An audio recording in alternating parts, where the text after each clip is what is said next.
Cherry Alcala Malvar from the Philippines. Because you asked for me. Well, this is just to greet my favorite teacher, Tita Tess, a very happy birthday! Please bear with me because this is my first time to do vlogging, so medyo kinakabahan pa po ako. And I'm very happy this opportunity came in the occasion of the birthday of my favorite teacher, Mrs. Setasati. Alam niyo po ba yan si Mrs. Setasati? I'm one of her favorite students. I know. She's our class advisor in 3rd year high school, and she's our subject teacher in public speaking. Ang gustong-gusto ko noon kay Mrs. Setasati, yung pagiging neat dresser niya. Yan. Clean looking, short fingernails pero nail polished ha, at saka well poised.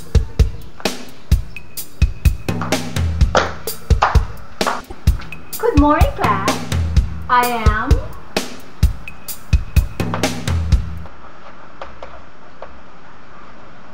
Mrs. Setasati, and I will be your subject teacher in public speaking.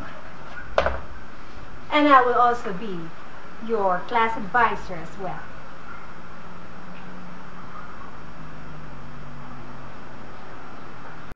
Yes, and don't forget the cue. Yan. Yun ang isa sa pamatay. Kaya yung iba nga ay natatarayan sa kanya. You are not wearing your proper uniform. Ha? Ay, sorry po.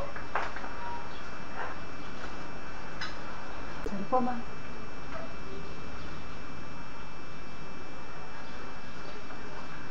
Natatandaan ko pa noon, yung every morning pinag-news reporting nyo kami to practice public speaking. Okay, Cherry, you may now proceed. The story of the Tower of Babel emphasizes the... Emphasize! Say it! Emphasize!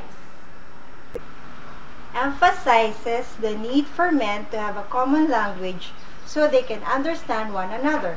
This is especially true in the Philippines, where we have more than 150 dialects. Cognizant of this, Cognizant of this, President Manuel L. Quezon ordered the setting up of an institution of, you say it with letter V, huh? Of an Institute of National Language tasked with the responsibility of forming a national language. Ay, naka-nosebleed. Stressful talaga ng bonggang-bongga. Perfect diction, correct grammar. Filipinos from different regions and provinces could discuss matters that will help them prosper and contribute to the progress of the Philippines. Okay, very nice.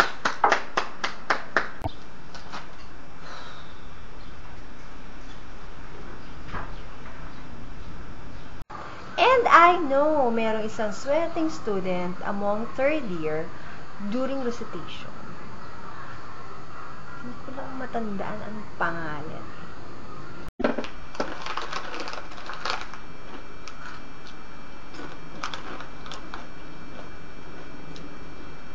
Okay, now who can answer number 5? Anyone?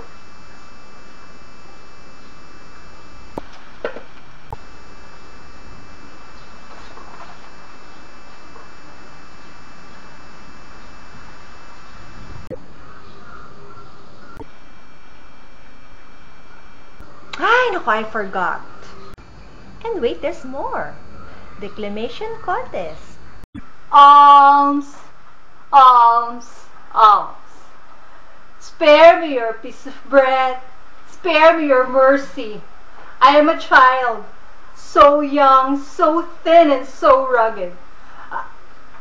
Very good, Cherry. But I'm sorry, tatlo lang ang kukunin. And you're not one of them.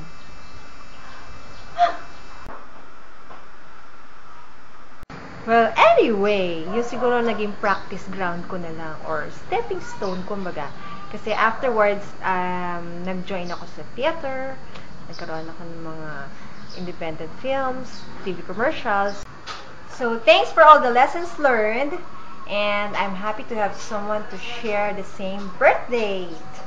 Kasi magka-birthday tayo. So, eto ang latest episode of Wish Ko Lang. Happy birthday!